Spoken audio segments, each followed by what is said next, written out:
খালেক শুভ।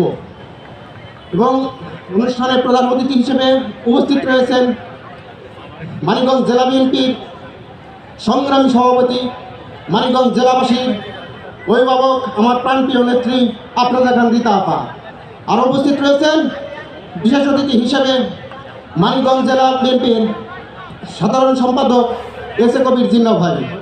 সেই সাথে অনুষ্ঠান সঞ্চালনায় রয়েছেন সংগ্রামী সাধারণ সম্পাদক স্নেহের অনুজ সিরাজুর রহমান খান সদীপ।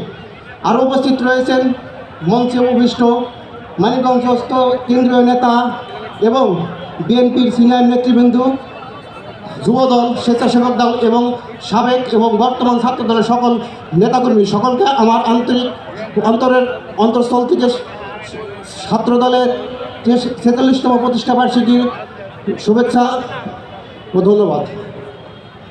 সম্মানিত সুধী,